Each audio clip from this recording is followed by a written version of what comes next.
called Matrix 1.5, and the Matrix 1.5 gives you some behind-the-scenes stuff and things in it, but it also has one of 9 of the segments that are going to be in a DVD that's going to be released here a little later this summer called The Animatrix. And The Animatrix is really parallel stories that are going on with the first episode and the second and third, and they're done in Japanese A9 type film. There were a lot of people that saw that first version at some of the promos at the theaters here in the last couple of months. I think the first one's called The Last Flight of the Osiris, and that particular segment is the one that was released on Matrix 1.5. That was a story that involves a character which was not in Matrix 1. She is going to be in Matrix 2 and 3. She is Morpheus' old girlfriend that comes back into a love interest in Matrix Reloaded and Matrix Revolution. And she is involved in, the Osiris is another vessel like the Nebuchadnezzar, and it's desperately trying to get a message to the people living in Zion, which are the free people that have been out of the Matrix, and they're living deep inside the earth. And the message that's getting to them is, I believe, a warning that they're in danger. In this second episode, the machines are supposed to be burrowing into the earth to try to destroy the remnants of the people that are living in Zion. And that's part of the story that's going on in number 2. The majority of the story is that the Oracle has told our friend Neo that if they're going to get into the Matrix to be able to release more of the people, that they need to catch the Keeper of the Keys, and that he is a programmer that has the keys, if you will, to unlock various ports and entries into the Matrix world.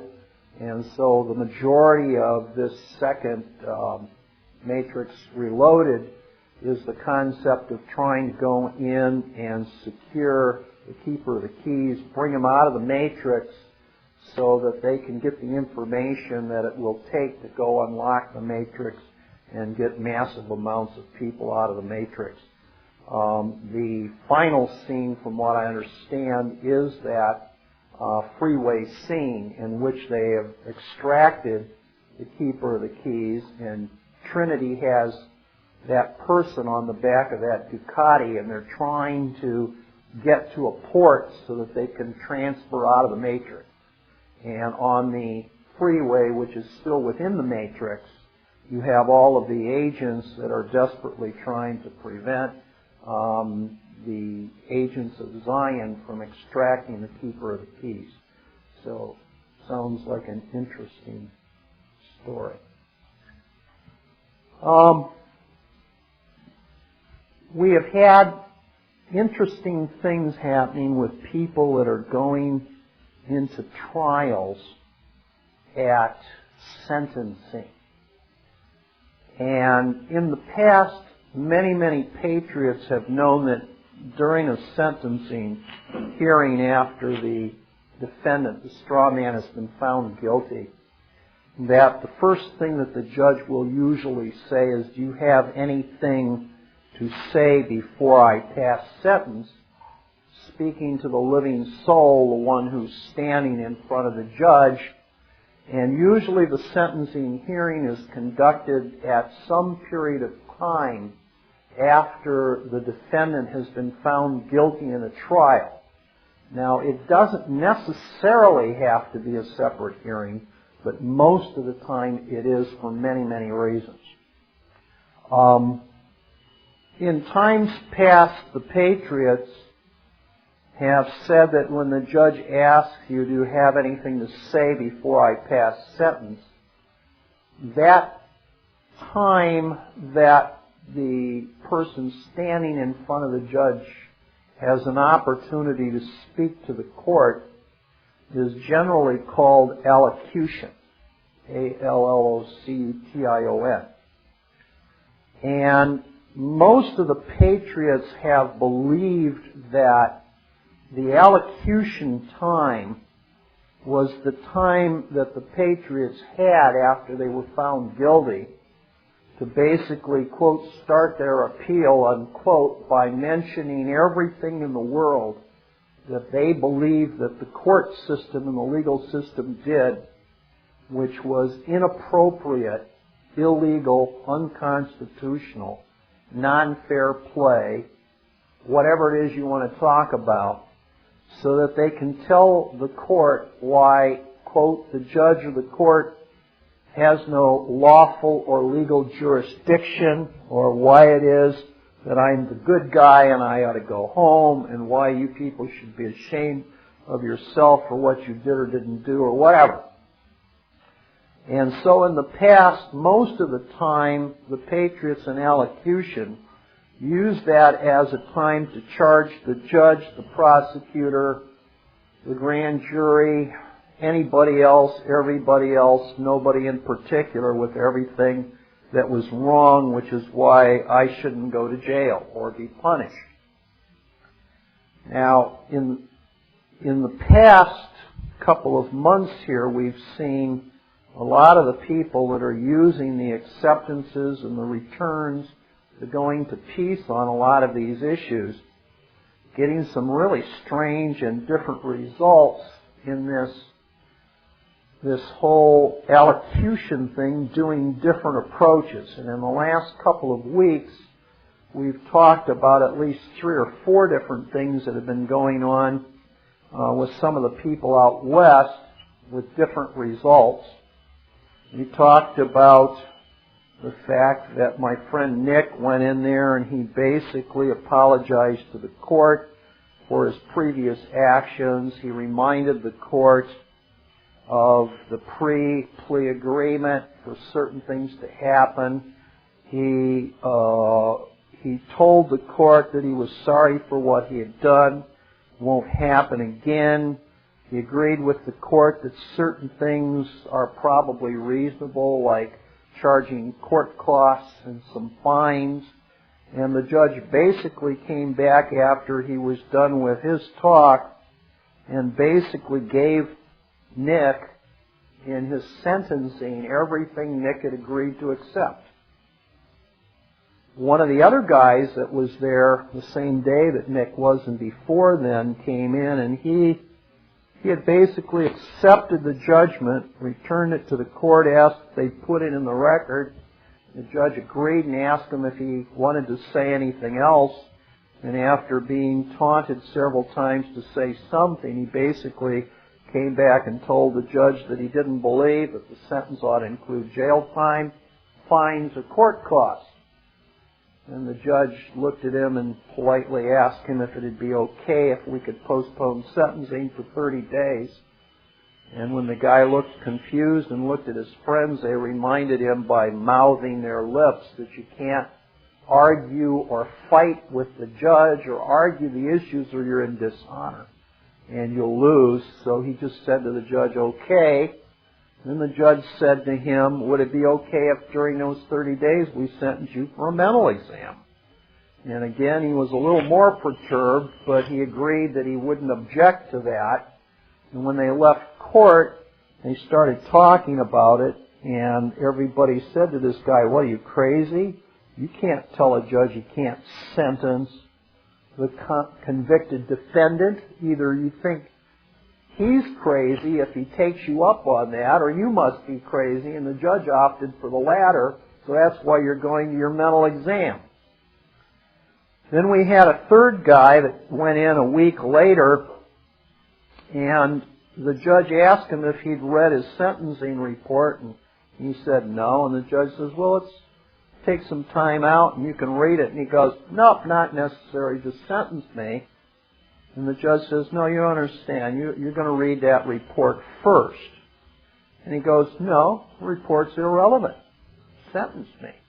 And the judge says, we are not moving forward until you read that report. And the kid basically got in an argument with the judge that it wasn't necessary. So the judge says, we're suspending the sentencing hearing for 30 days.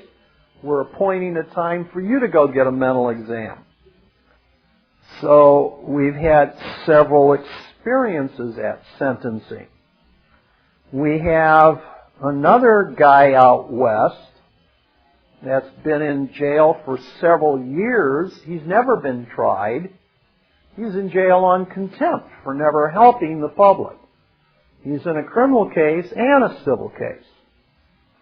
He finally started seeing the light about 6 weeks, 2 months ago, and said that he accepted everything and wanted to settle.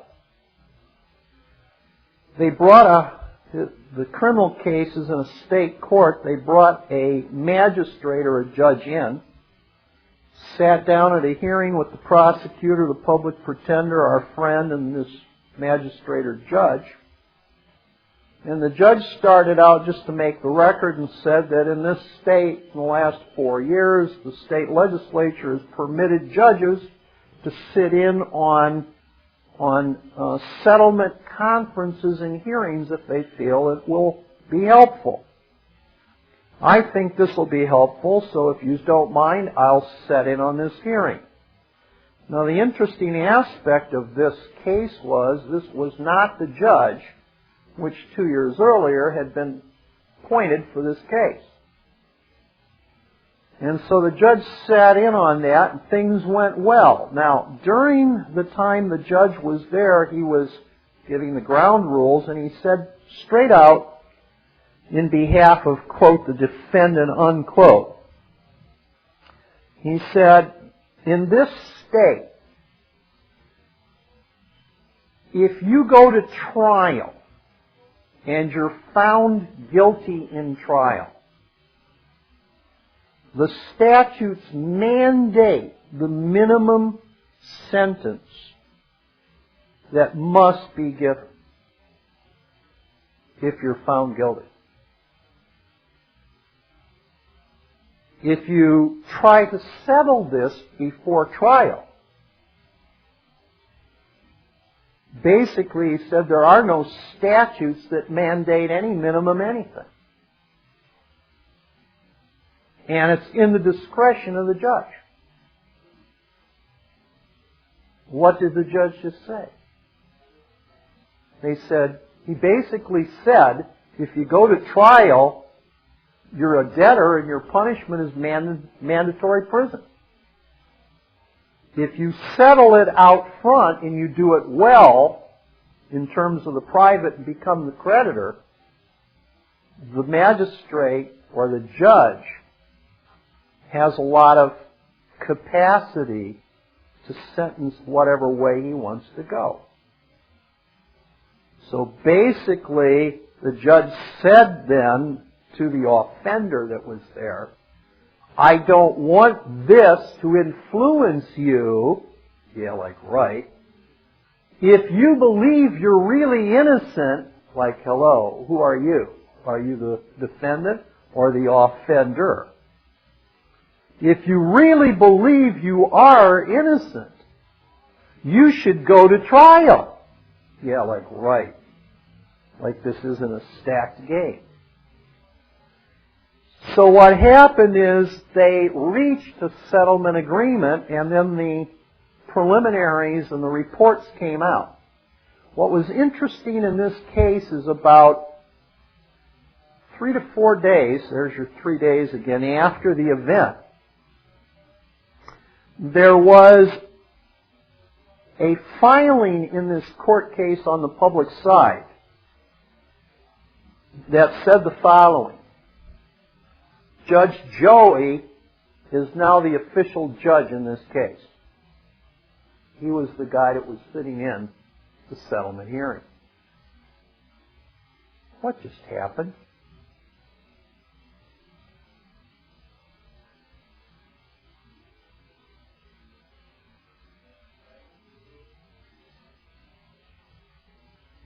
He wasn't the judge that was on the original case. What just happened?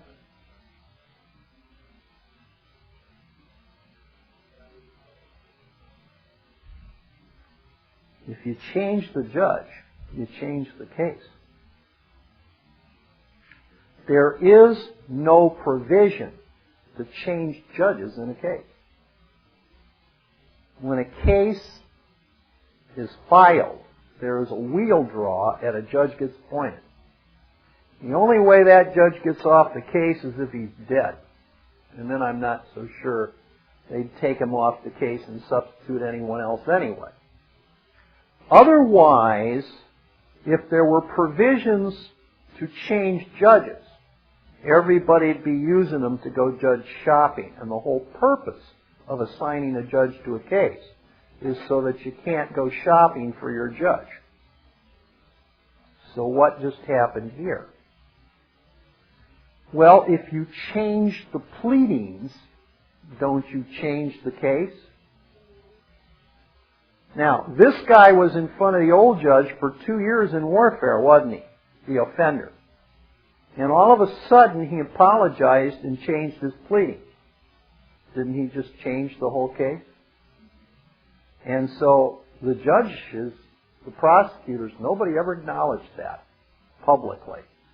But when this came out 3 days after that settlement hearing and said he's the official judge on this case, I said to the people that are helping this guy, I said, I think that's their subtle way of telling you that they've accepted the new pleadings and now it's a different case. Everything that was screwed up before and kept him in jail for 2 years on contempt is gone. I think that's where they're going and what they were doing. There's very subtle things that are happening. If you go in there and you start trying to explain, oh yeah, I've accepted this, I'm the creditor, I'm in control, I want this, you will never ever get any acknowledgement verbally or physically or visually probably that's going to directly tell you that these people have a clue that they know what you're doing at any level and that they acknowledge that you have a right to do that. But every now and then there's very subtle things that come through like this that give you an indication of feedback of what's going on in these matters. So you had this guy that's going in for settlement too. And he seems to be doing stuff pretty well. Now, we were looking at the concept of what was it, like in Nick's case, he went in and he did the apologies and everything, and the judge moves forward. He does the settlement. Nick's released. He goes home. Nick sees the magistrate privately, not by going to visit him. He just happened to be walking down the court hallway the next day, and he pops in right next to the judge, pure accident. And the judge says hello to him with a real nice smile on his face. And the judge says to Nick, hey man, if you petition me now that the sentencing and everything is over, if you petition me